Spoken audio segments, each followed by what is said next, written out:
Ladies and gentlemen, my name is Total Biscuit. Welcome back to some Planetside 2 footage. I'm going through what I've got to see what I can bring you, and I'm going to use this video to talk about vehicle customization.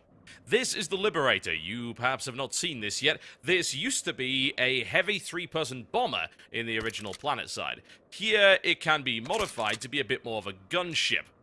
So, I'm currently screwing around with its primary and secondary weapon loadouts, as well as utility slots. You'll notice here that I've got a wide variety of choices for 30mm cannons, a ridiculous variety of choices for the bubble turret, which is what the third person sits in. This is the tail gunner position. Good position if you like to be shot to pieces. I can't guarantee that there's going to be this many variants because they're making an awful lot of variants for testing purposes, but needless to say, that's a lot of stuff you can pick here. I can also add on an anti-air cannon here, or 50 caliber machine gun for anti-personnel. As I said, this is more designed now as a kind of gunship as opposed to a straight-up bomber. You can't carpet bomb with this thing, at least at the moment anyway. I don't know if they have any intentions of making that the case. You can add a mortar to it. It kind of reminds me of the AC-130 gunship, only not quite as large. As to whether or not you'll be able to do the whole Galaxy gunship thing, as you can from Planetside 1, I believe they do plan on allowing you to do that as well. Alright, so I've done a little bit of customization there. You'll notice that this is an air terminal, which allows me to gain access to this. But I can also add something called a nanite auto-repair system here, which is essentially regenerating health. I can throw a radar jammer on there, or some decoy flares as well. These are choices that you can make. All of the options are not currently in the game yet, FYI. An ejection system. Kinda handy. Pretty useful, honestly, unless you like dying. I'm a big fan of dying. I'm very good at dying when it comes to flying as well. Could add an engagement radar here, if I so desire. Makes me a little bit more effective in air-to-air, although a lot of your air-to-air is going to end up being with a Mosquito or a Reaver or a Scythe, for instance. But you can make a Liberator work in air-to-air if you equip it with the right set of weapons. But as I said, none of this is final. There's a lot of placeholder art and things like that there, but what you might like is the appearance. So, Planetside is kind of going a little bit silly with the amount of customization options it gives to you. The reason is it wants to make this be the thing for its monetization model.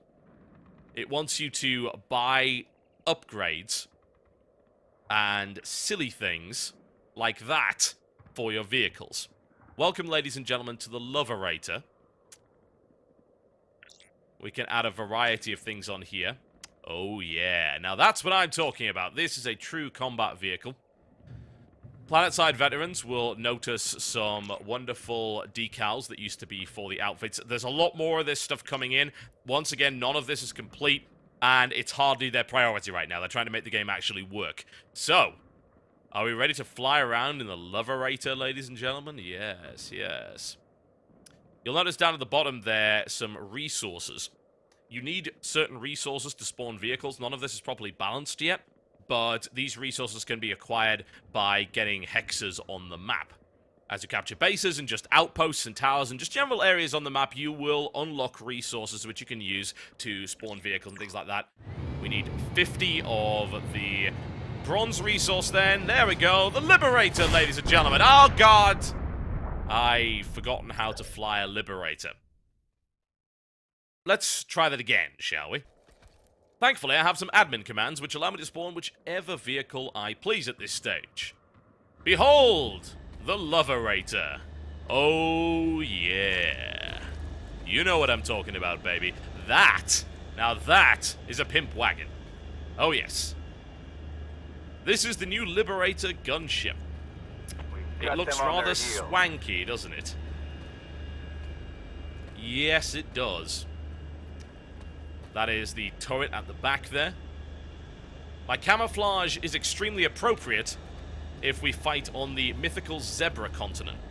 If we don't, this might be fairly easy to spot, but the thing about Planetside is people have never really been concerned about stuff being easy to spot. Planetside has been a very bright war. Everyone tends to wear their colors with pride. Stop shooting me! I don't know how to fly this thing! Ah! You bunch of dicks! Let's try it again, shall we? Behold! The Liberator Mach 2. Yes, this thing. Is there anyone around? Can I take off? Will it let me? Let's up, nope. Can I take off without hitting anything? Okay, I think we're safe.